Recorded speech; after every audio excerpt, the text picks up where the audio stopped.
Hola, ¿qué tal amigos seguidores de Diario Correo? En este momento estamos en presencia del economista John Campuzano, quien es docente de la Universidad Técnica de Machala, con quien vamos a dialogar en los próximos minutos sobre un tema de interés público a nivel no solo provincial, sino a escala nacional. Muchas gracias a usted, economista, por darnos este espacio.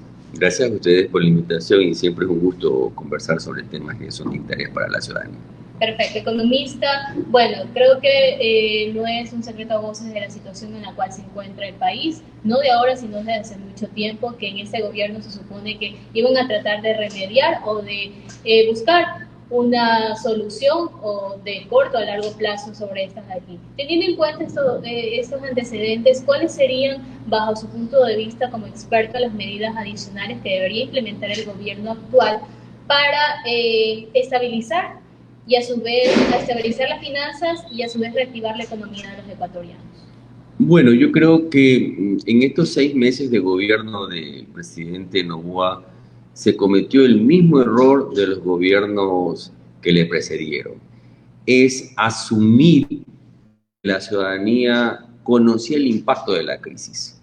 Y en realidad no lo conocemos bien y ese es un grave error. ¿Por qué? Porque la ciudadanía, cuando logra entender el impacto real de la crisis, puede usted en el ámbito económico realizar los ajustes necesarios. No ha sucedido así y eso hace que la ciudadanía siga pensando, y ahora hemos visto en estos días grupos políticos de larga data que se vuelven a activar bajo las mismas premisas de que los impuestos, que los ricos, que grupos que los conocemos. Creo yo que el poder sincerar el tamaño de la crisis va a ser entender a la gente la necesidad de eliminar subsidios, de reajustar contratos colectivos onerosos que ahora se están poco mostrando por la crisis, pero que no se han redimensionado o se han mostrado en su real dimensión. El sector petrolero, todavía estamos nosotros pensando en algunas modas de cambio climático cuando el Ecuador se da el lujo de haber votado para cerrar el campo ITT. Yo creo que estos elementos que no se han logrado todavía mostrar a plenitud a la ciudadanía son necesarios para poder establecer un plan económico. Yo lo he dicho en anteriores ocasiones que este gobierno no tiene un plan económico definido y que por lo tanto actúa de acuerdo a las circunstancias. Eso es un mal terrible. Cuando no se tiene claro cómo reactivar la economía a través de reducción de trabas que tiene el sistema en tributación, en conformación de empresas, en pagos atados a determinadas leyes, es bien difícil poder sacar en estos momentos al país de la crisis que se encuentra y también decirle a la ciudadanía, ¿sabe qué? El esfuerzo que le estamos pidiendo al ciudadano de a pie va a estar encaminado a mejorar en tales sectores las condiciones de vida. Yo creo que eso falta en el gobierno y que también falta sincerarse en los políticos que están en estos momentos buscando votos. En este caso, bueno, hemos visto que algunas de las medidas o la más reciente fue el del subsidio del combustible para los combustibles de Ecopaís y el otro combustible, que no recuerdo en este momento, y que esta puede estar cambiando en los próximos, ya hubo un cambio el 12 de junio que va a seguir cambiando esto dependiendo de la situación. Esta es una de las medidas que ha tomado justamente para obtener más recursos, pues, ¿no? Es algo que siempre se pregunta a la ciudadanía en este caso, ¿qué es lo que hacen con todo ese dinero que se supone que ya también hacen una recaudación del 15% del IVA que se aumentó a los 3 puntos a principios pues, ¿no? de año? Y todo eso ahí, sin embargo, no ven cambio. Exactamente, usted me da a mí el argumento para ratificarme que lo dije anteriormente. La ciudadanía dice, suben los impuestos, pero necesitamos dinero. ¿Por qué necesitamos dinero? Porque no le dicen a los ecuatorianos que la masa salarial en el sector público está atada inercialmente. En otras palabras, por más que se recaude, si es que no se reduce el tamaño del Estado, en términos de empresas ineficientes, en términos de cosas que no agregan valor, se van consumiendo todo lo que se recauda. Mire, el SRI hace unos esfuerzos tremendos por recaudar dinero. Y de hecho, el reporte del último trimestre o cuatrimestre genera un incremento en la recaudación tributaria, pero que aún así es insuficiente para el tamaño del crecimiento del sector público. Y ningún presidente se atreve o tiene el valor de decir vamos a parar esto. Algo se está haciendo en el gobierno ahora con la revisión de los contratos colectivos. Es uno de los pocos gobiernos que en los últimos 20 años se ha atrevido a topar las famosas empresas públicas, que aquí nos vendieron en la cabeza que eran estratégicas tener. CNT como empresa estratégica, tener como empresa estratégica Petroecuador aunque pierda. Entonces, ahí usted me está indicando que falta decirle a la ciudadanía realmente qué es lo que pasa con sus recursos. Estamos pagando impuestos y los impuestos se diluyen porque tenemos una pesada carga burocrática que nadie se atreve a ponerle el cascabel al gato. La ciudadanía entonces tiene información, pero todavía información aislada. Necesitamos que haya un plan de gobierno que diga, vamos a trabajar efectivamente en reducir la pesada carga tributaria de las empresas. Vamos a trabajar en reducir los trámites burocráticos para creación de empresas que tanto hablan los gobiernos de los emprendedores, de las empresas nuevas, y nos encontramos que sigue siendo complicado en este país generar negocios, donde tenemos que estar a cada rato peleando el IES para recaudar dinero por incumplimiento. Entonces, tiene que haber un plan centrado. Yo sé que es complicado para un gobierno de transición como el actual, que tiene menos de año y medio. Sin embargo, deben sentarse en las bases de ese apoyo que tiene para poder parar un desangre, que lo ha hecho bastante bien con este ajuste a los combustibles. Sin embargo, no se está topando en la gasolina, el diésel. No se está topando el combustible que usamos en las casas, que es el gas.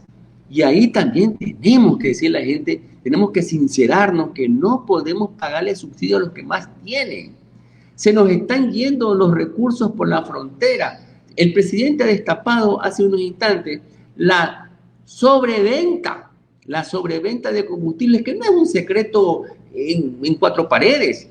Se lo conoce en el país como han proliferado las gasolineras y se está vendiendo combustible subsidiado a grandes negocios. Entonces, por ahí los gobiernos tienen que sincerarle y decir a la gente, no podemos con los impuestos seguir manejando el negocio para pequeños grupos económicos en el país.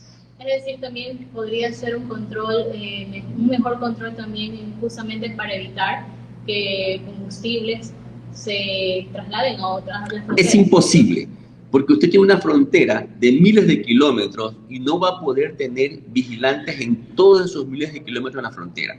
Aquí es fácil. Si usted tiene un precio de combustible subsidiado frente al combustible peruano, va a encontrar todos los mecanismos habidos y por haber, se los van a inventar para llevar el combustible subsidiado del Perú.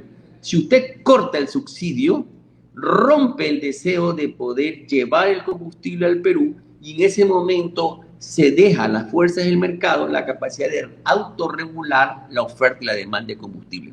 Sino que tenemos una mala suerte en el Ecuador, que los presidentes de la República o son de izquierda o son de centro izquierda, o mejor dicho, no toman decisiones apegadas al mercado. Eso es un grave problema para este país. Y en este caso, para poder reactivar lo que es la parte de trabajo para las personas, para los ecuatorianos, que eso es algo también que se ve a diario, de que cientos, miles de jóvenes pues no encuentran un trabajo estable, un trabajo adecuado, como se les indica, que presten los derechos de ley. Mire, cuando decimos que queremos más empleo, regresamos a ver al gobierno como que si el gobierno tiene la varita de generar empleo. El empleo lo generan los privados. El empleo lo generan aquellos que encuentran pocas trabas para iniciar un negocio. Pero si usted recién inicia un negocio y comienza a caerle con impuesto a esto, impuesto al otro, impuesto por acá, y le ponen leyes que le obligan a tener en su trabajo a personas con discapacidad, a personas que por cuestión de raza, por cuestión de género, es improbable que alguien se atreva, porque enseguida va a estar pendiente de todas las infracciones que puede cometer, so pena de que le cierren el negocio. Entonces, el gobierno, si quiere impulsar realmente la iniciativa empresarial privada y el empleo, tiene que bajar barreras que son laborales, permitir formas de contratación más flexibles, no como ahora que por un contrato laboral estallan los sindicatos. ¿Pero por qué estallan los sindicatos? Simple, son personas que quieren mantener su estatus fijo y no quieren que entren otros a competir. Entonces, hay que romper leyes laborales que corresponden al siglo pasado. Hay que flexibilizar la cantidad de impuestos que se pagan. Este país no puede estar pagando impuestos, como lo dijimos anteriormente, para que se los devore la burocracia. Los empresarios pagan impuestos, pero también quieren que esos impuestos regresen en mejores condiciones. Necesitamos que para que haya más empleo, por supuesto, que haya seguridad. Y en este momento tenemos un déficit muy grande de seguridad. Las personas, usted lo ha explicado muy bien, las personas están saliendo de este país porque no confían en que haya realmente un sistema de justicia que les pueda defender. Pero, repito, para mí hay que plantear no a un grupo sindical, sino al país una gran reforma laboral que permita implementar un trabajo no bajo las condiciones de inflexibilidad como hay ahora, sino que permita que jóvenes de las universidades se incorporen al campo laboral. Y ahí también debemos nosotros, como universidades, como el sector educativo, generar jóvenes capaces de insertarse, y no solamente jóvenes que tengan un título que les puede después resultar engañoso. Entonces, aquí yo diría que hay que hacer un trabajo coordinado desde la Presidencia de la República que permita que los sectores interesados en un gran acuerdo nacional lleven estas reformas a que sean aprobadas por la ciudadanía. Y no hay que tenerle miedo, como muchos políticos dicen, a las consultas populares, porque las consultas populares bien planteadas pueden ser un mecanismo muy potente para que no solamente la ciudadanía se pronuncie, sino que se hagan transformaciones fundamentales en el país. Perfecto. ¿Algo más que acotar, economista? Yo creo que lo que podría decir adicional a esto es que los políticos, cuando dejen de pensar en los votos y realmente en cumplir su mandato, se pueden hacer grandes reformas. Ojalá que el presidente pueda plantear las reformas fundamentales que este país necesita y que pueda plantear un modelo económico. Necesitamos un modelo económico en este momento que tenga por lo menos 4 elementos claros, como lo hemos conversado: empleo juvenil, creación de empresas, reducción del aparato burocrático y apertura comercial al mundo. Esos 4 temas, y le podemos sumar uno, que es la recuperación de la seguridad del país, yo creo que van a ser fundamentales para los próximos meses que le toca afrontar a este gobierno.